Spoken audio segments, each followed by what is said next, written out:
Olá, hoje eu estou lendo aqui em Lucas, capítulo 12, e eu comecei hoje lendo a partir do versículo 22, que fala sobre as preocupações. E aí depois também tem a outra parte aqui no versículo 35, que fala sobre ser vigilante. E aqui no meu devocional eu entendi de compartilhar com vocês aqui no devocional terapêutico, porque isso tudo tem muito sentido, né, com o nosso modo de vida, com a terapia em si. E o que eu quero dizer, assim, para inicialmente a gente colocar aqui, não se preocupem. O que é me preocupar? A própria palavra diz, é preocupar. A gente se preocupa de muitas coisas, inclusive no nosso dia a dia, nós nos preocupamos de coisas, não só no nosso pensamento, não são só as preocupações mentais, aquelas que nos deixam ansiosos por estar aqui dentro da minha mente, mas aquelas que eu coloco em excesso no meu dia a dia e que eu acabo me estressando, acabo ficando doente por tantas coisas que eu coloco na minha agenda para fazer, uma agenda cheia, uma agenda lotada. Aqui na palavra diz, né, exatamente sobre as preocupações, para a gente observar na nossa vida, na natureza, como Deus supre as necessidades. E aqui eu coloco assim para vocês, na minha reflexão, que nós não vamos ser mimados nos nossos desejos e prazeres, mas Deus vai nos atender antecipadamente por conta dele, nas nossas necessidades. Ou seja, tudo aquilo que me é necessário para viver, Deus vai suprir. Eu preciso desocupar a minha mente. E uma coisa que aparece assim, muito latente para mim, tá? Por experiência própria na minha vida, por experiência de ver histórias com relação a isso, nos atendimentos terapêuticos, nós muitas vezes colocamos as nossas realizações como os nossos ídolos.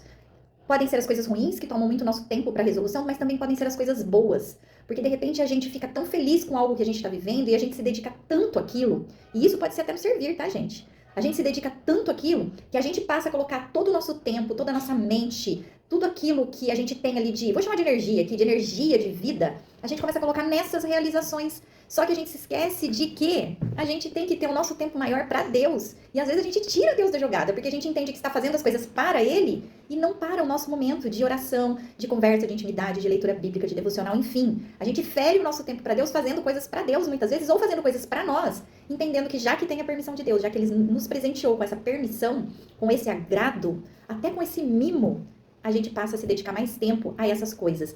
E onde entra o conceito terapêutico aqui? Ansiedade. Ocupação total da nossa mente, que se passa a ficar todo o tempo assim, ó. Sabe, a gente joga todo o nosso corpo, alma e espírito, ao invés de jogar para Deus e ir trabalhando o restante, a gente trabalha tudo, inclusive aquela realização que está se tornando nosso ídolo, e deixa Deus.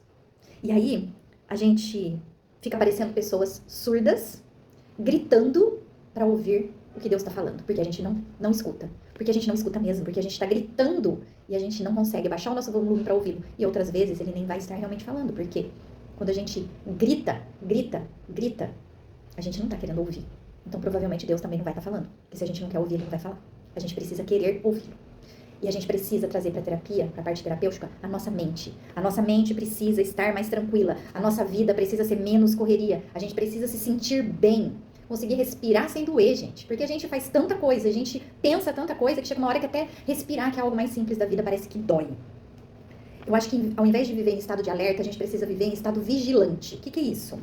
A gente precisa cumprir aquilo que Deus pede pra gente cumprir. Ser vigilantes. Porque Deus já nos preparou pra viver da maneira com que Ele colocou, pra gente poder lidar com todas essas demandas humanas, falhas que a gente tem. Deus, lembra? Ele escreve de lá pra cá.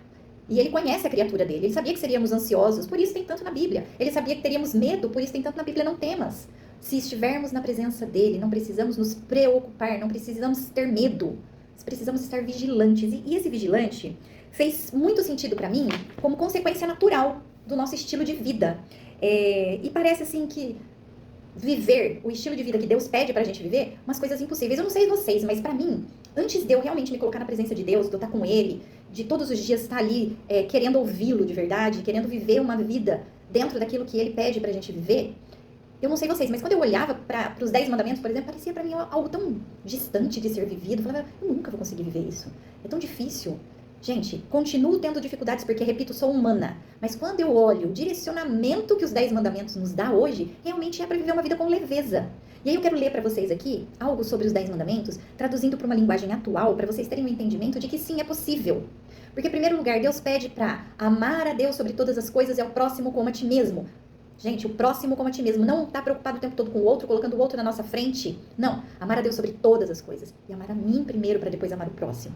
Parar de se auto-sabotar. Parar de se comparar. Deus nos coloca ali nesse mandamento o lugar certo, a ordem certa. Deus é o Deus da ordem. E quando eu respeito essa ordem, eu tenho clareza, eu tenho sensação de pertencimento. Eu cuido da minha autoestima. Gente, nós temos hoje a geração com problema da autoestima. Ou é alta demais ou é baixa demais. Deus nos trouxe leveza quando Ele coloca isso. Porque a gente para de se auto-sabotar, a gente para de se autocriticar, de se comparar e nos coloca no lugar que devemos estar, abaixo de Deus. E prontos para amar o próximo como a gente ama Deus. Primeiro mandamento. Não tenha outros deuses além de mim. Tem isso também, né? Deus deve ser o único para quem a gente presta culto e confia plenamente. Então, quando eu faço isso, eu paro de que as coisas do dia a dia, eu separo isso, paro de fazer com que as coisas do dia a dia se tornem deuses na minha vida. Não façam imagens ou ídolos para adorar. Sim, novamente aí, né? Aquele plano, aquele sonho, aquela realização, o meu emprego, enfim, todas as coisas que eu tenho vivido não podem se tornar meus ídolos. É Deus primeiro, eu depois. E as coisas que vêm depois. São coisas, devem estar no lugar de coisas. Não use o nome de Deus de forma irresponsável. Trate o nome de Deus com respeito e reverência. Não falar sobre as coisas de Deus com irresponsabilidade. Aqui a gente não precisa nem falar nada. Tomar cuidado com a religiosidade que ocupa a nossa mente. Também nos traz medo, desequilíbrio, falta de pertencimento, porque às vezes a religiosidade mata o meu relacionamento com Deus. Eu não consigo entender a paternidade divina. Então tomar cuidado com isso. Honrar pai e mãe. Desculpa, pulei aqui. Ó. Vamos lá. Guardar o sábado como dia santo. Separe um dia da semana para descansar e dedicar-se a Deus. Isso aqui ele está dizendo, dedique um dia para você e para mim. Vocês estão entendendo a relação? A importância desse relacionamento? Eu estou me colocando, eu estou me cuidando ao cuidado. Ele está me ensinando a ter autocuidado. Honre seu pai e sua mãe. Respeite e valorize seus pais para que a vida seja longa e abençoada. Aqui depois a gente pode até fazer um outro devocional terapêutico em cima disso. Porque eu falei até com um grupo de mães esses dias que eu estava conversando no Pink sobre a honra. A gente honra pai e mãe vivendo da melhor maneira possível a nossa própria vida. Não colocando responsabilidades para eles nos fazerem felizes e nem esperando que aquilo que eles talvez não tenham para me dar, eu fique aqui achando que é responsabilidade deles me entregar, enfim. Isso aqui é um outro contexto que é muito grande e aí a gente vai com calma chegar nesse ponto, mas honrar pai e mãe, viver da melhor maneira possível a sua vida de maneira honrosa e respeitosa. Não mate, que a gente precisa nem falar, né? Promova a vida e promova a paz. Para eu matar, eu tenho que estar com sentimentos e emoções de ódio, ofensa, raiva. A gente precisa aprender a lidar com as nossas próprias emoções. Cuidar delas, tentar viver em paz e harmonia. Não passar do espaço do outro e não me permitir que eu fique presa a não falar não para os meus limites. Enfim, viver em paz. Não cometer adultério, seja fiel aos seus relacionamentos e respeite compromissos afetivos. Gente, isso aqui não é só marido e mulher, não é só casal de namorados. Isso aqui são pessoas, lidar com pessoas, respeite pessoas, seja fiel às pessoas e ao compromisso que você tem com elas. Aqui a gente precisa nem falar, né, que entra muitas vezes a parte afetiva, que é a carência afetiva, também é uma outra parte que a gente já tratou alguns sentimentos aqui no devocional terapêutico, mas a gente ainda tem muito para lidar aqui. Não roube, respeite o que pertence às pessoas. Se cada um souber, né, o que lhe pertence, não tiver comparação, não tiver inveja. Vocês estão vendo como tudo esbarra nas nossas emoções? Na maneira com que a gente vê as nossas emoções? Por isso que a gente precisa conhecer muito, firmar nossa identidade, nosso propósito de vida, porque assim eu sei exatamente quem eu sou, o que é meu, o que me pertence, onde eu estou pertencente e aquilo que é parte do meu propósito e eu não preciso ficar querendo nada de ninguém e nem me comparando com ninguém. Não minta ou dê falso testemunho. Justiça, sabe? Fala a verdade, não tenha medo. Muitas vezes a gente mente para poder criar situações de não gerar conflitos com os outros. Não cobice o que pertence ao próximo. Não deseje de forma egoísta o que é dos outros, seja grato por aquilo que você tem. Ou seja, novamente, não preciso ficar me comparando, invejando, e eu tenho que trabalhar a gratidão.